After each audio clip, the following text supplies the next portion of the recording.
I'm Jamie. I'm an animal rescuer and has been rescuing for the last 15 years. So our Facebook is called Much Rescue. So do visit if you can.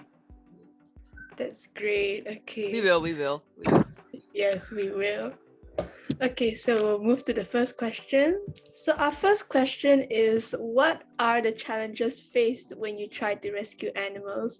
Like, you know how cats and dogs tend to run away and like they're really hard to catch. So how do you do that? So usually you don't rescue animal on your own. So we always usually recce the situation and the place where it would be safe for both humans and animals. But rescuing an animal is not just like within a few minutes and you can do it. It usually takes from weeks to months to actually build a rapport. Say if the animal is really sick, then we will have to hire an animal professional trapper. Or basically we'll just set up a food trap. So that's how we catch an animal.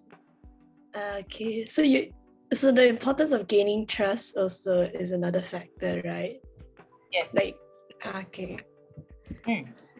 So the next question is, how long have you been rescuing animals, like in total? Like maybe before you started Much Rescue, what were you doing before that?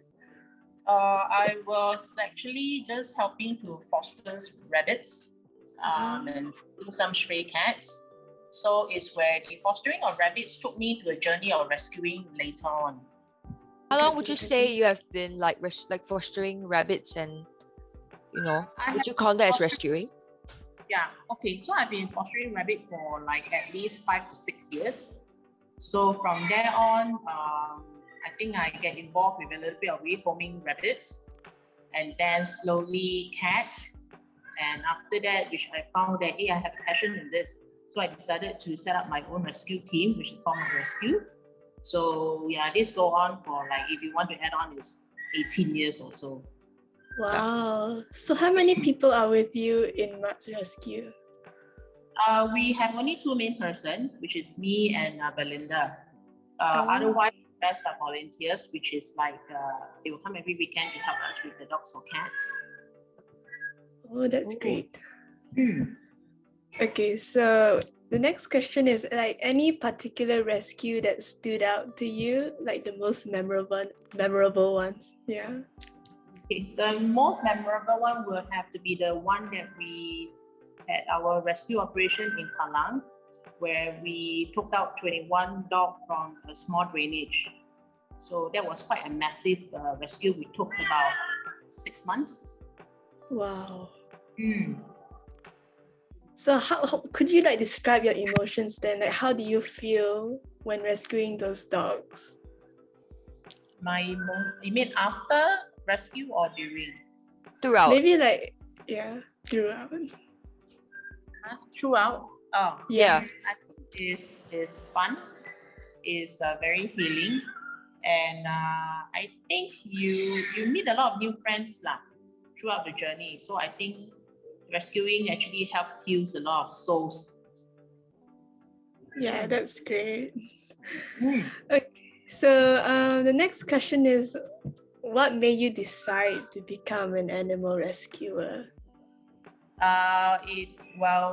When I first rehomed the first bunny that I fostered, it made me feel really good that abandoned or abused animal actually deserve a home. So that's where I decided, hey, I can do more. So I started to be a volunteer in the shelter. So after doing that, I wrote back to being a rescuer and then a transporter, and then now it's like a full-time rescuer kind of thing. Yeah. Well, that's like a really long journey, It's a very long journey. Yeah, because it's always like, hey, when I'm fostering, I felt a little unsure whether this will fit my lifestyle.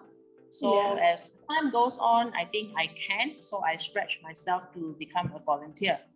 So during the volunteering time, I realized, hey, shelter animals actually need a lot of transportation to the vet. That's where I became a transporter. So from there onwards, I decided, forget it. I'll just do everything. So that's where I set up my own rescue team. Yeah. It's a fun journey actually. Yeah, it sounds really interesting. Like, so would you say that anyone, if they have the right heart for it, I guess, could become an animal rescuer? Definitely. But always start up with fostering first, because I do see a lot of youngsters go into wanting to actually rescue. It turns out this is not what they can handle, and they do not want to spend a lot of time and finance on it. So they decided actually being a fosterer or just a volunteer on the weekend is good for them. I see. Okay. So the next question is like, have you ever kept any of the animals that you've rescued? Yes, and if so, why? I have 4 dogs. I have 6 cats. So wow, all of them, that's 10 in total. Yeah. It bond with me during the rescuing sessions lah. So it's like, and I realized this bunch of them can actually help me maintain the pet hierarchy within a home or in a shelter. So that's where they came in and helped me to rehab my animals.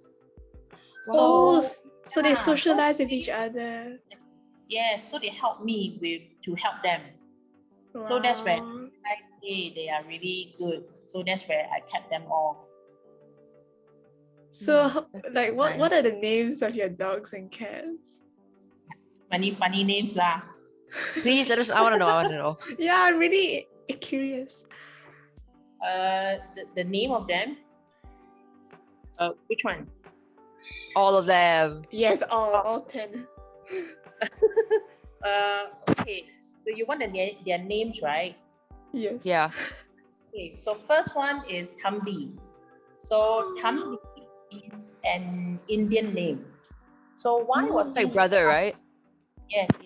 So why was he actually named Thambi is because he is like friend with a lot of Indian men in the construction site. So that's where he decided, hey, he knows Tamil. So when we call him Thambi, he came. So that's where I keep his name as Thambi lah. Oh, that's so sweet. The name was Thambi before as well. They would refer to him as that. His name was not Thambi before. But I think he must have heard the Indian construction worker calling each other Thambi. So that's where he got to that name. Oh, that's so cute. That's cute. That's the most interesting name of them all. Wow. So like, do you name the animals that you rescue? Usually yes and no.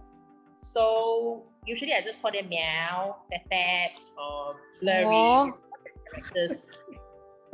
Yeah, so they don't really have names, but they recognize that I'm calling them. Oh. Okay, I'm done. Elizabeth, you can go. Wait, what about the other names though? Oh yeah, we're waiting for those. Yeah, the 9 other names. You got 1 now. You have 9 to go. The rest of them is Sarah. Sarah, that's a very human name. Yeah, Suri, and how many more? Gosh, I lost track. You've got so far 3 down. Yeah, so 4 dogs, and then the rest of the cat is Pui Pui, Fat. I love Pui Pui. Yes. Pui Pui is my favorite name. Oh my gosh, it's so cute. Yeah, Fat. Yes, Fat, Blur, and Toy. Oh. Aww. Well, I like how you name. Yeah. Wait, so the cat we saw just now, which one was it? Which one? The one? The one that has. Oh, that's Pui Pui. Yes. So cute. Okay, now we're going to move on to the next question. If I want to rescue animals, or any of the viewers want to rescue animals, how would you suggest they go about with it? And what do you think they have to be prepared for? To rescue an animal, it's best not to rescue it on yourself because you will not be able to, you have no experience in handling actually stray animals. So sometimes stray animals, when they are very scared, they attack. So it's where you need a different approach at different situation. So if you can try to approach SPCA, AVS, or even ACRES. So they are the one who actually have a lot of experiences answering 24 hours if you require help. Oh, okay. Yes. So I want to also ask, like, this is like an additional question. If I see a stray dog out there, should I just leave it alone, or should I call like Leave them SPCA? alone. So what is the distinguishing factor between an animal you should leave alone and one that you should help? I think you should help animals that look sick, look definitely malnourished or injured. So otherwise, rescuer actually have different areas that they take care of. So like, let's just say if you saw a stray dog, say at Bukit Timah, so then if it looks well, it looks a bit nutritious, not slim, most likely you already have a feeder taking care. So I think it's best to leave them alone unless they are sick. Okay. So next question. So why do you think you see these animals in such situations where they're being thrown out very sick or, etc.? Okay. Why do I see them? But we receive calls from the public. So I remember one distinct case where it's actually a pet dog. So they approached our rescue team for help because they can no longer care for it. And by the time that we went to their house, the dog was very, very sick. It lost all the fur. It was tied to the balcony. It was very skinny, and it almost looked like it's gonna die. So from there, after the call, we went to the home and see, and we took it away. Yeah. So usually we receive call from the public asking for help. So these animals are all subjected to like abuse, abandonment. Yes, usually. Otherwise, most of the time is like what you just mentioned. If you see an animal in the public, so what should you do? So that's where we comes in when we see that they are really sick, and we will just trap them and take them away. That way they can go for some with medical attention. Okay, so the next two questions actually have been answered by Summer's questions. So I'm just gonna add on some of my own. What is one of the worst situations you've seen a pet in? Like, like the one that really stuck with you in the worst way. Do you have a situation where one of the rescues have like really you felt was disturbing in a sense? Like, how could people do such a thing? Oh, always. So they always, I don't know how to put it, but it felt very sad to see that the animal is being treated so badly. Yeah. So, but there's nothing we can do. And sometimes even if we report for cruelty, it might not work so well in Singapore. So I think we still have a very close mindset in Singapore about animal abuse. So I believe more voices are needed to help Singapore to actually go into a society where we will have more tolerance towards animals. And of course, appropriate punishment for the abuser. Yeah. Yeah, I think we need a lot. Sorry? We need a lot of young voices to help. Yeah, I agree. That's true. That's why we're here. We're here to advocate. Yes, we are. FURducation. Yeah. Yeah. Okay, it's important. I think we are missing a lot of this in Singapore. So, do you have any like stories like of something that was really disturbing? Very disturbing. Yeah, I mean, like seeing the dog being abused right in front of your eye. Something like that. It's more like, well, okay, I actually have a foster right now. So this cat is a 17-year-old cat who has dementia, can't walk properly, and I have FIV, which is HIV in human. So he was very, very weak. As he was walking down at the kopitiam, suddenly an old man just went kicked him aside and stepped on his belly. Oh So my it was so God. bad. Yeah, it was so bad that we rushed over and just took the cat away. He suffered a rib fracture. So it was really bad. Yeah. That's terrible. All in broad daylight, right in front of you. Yeah, right in front of us. That's awful. Why would people that's do that though? But there's nothing to be done. You can't report. You can report, but well, a lot of investigation will be done, but it all comes down to nothing. So I think it is important for Singapore to set up a more stricter rules for abuser. Yeah, they should. Yes. Well, the cat is still with me, lucky, but he just been diagnosed with cancer. So he has only like a month or two to live. Oh, the poor thing.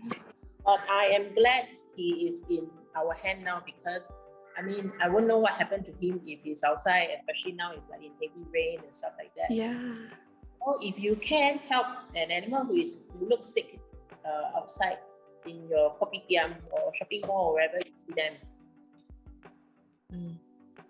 Do you have any, on a lighter note, do you have any like happy rehabilitation stories? Some happy endings? Oh yeah, it was the dog that I sent picture to Haley. So the dog was hairless, nothing. It was nothing, raw skin, broken skin. So now we didn't know what kind of dog the dog was. So because we can't differentiate what kind of breed it is, so we spent months, more than 8 months, to actually change her diet and stuff like that. Now it's a very beautiful brown poodle. Wow, that's amazing. I believe you can see the photo if Haley shared it with you guys. So now the dog, even though being abused, has become a therapy dog. Wow, that's wow. Yeah. It's like how, like, it could go from, it's beautiful. So I think these are rescue stories that can you can tell everybody, and everybody, if they were to fork out a little bit of time, patience, and finance, if you can, to afford, to help all these animals out. There is just so many of them. Yeah. Okay, so since we have like not much time left, I'm just gonna ask the last question. What else can I do to support animals in situations like this? In any case, like I'm not able to adopt, how else can I support these rescue teams? You or can animals?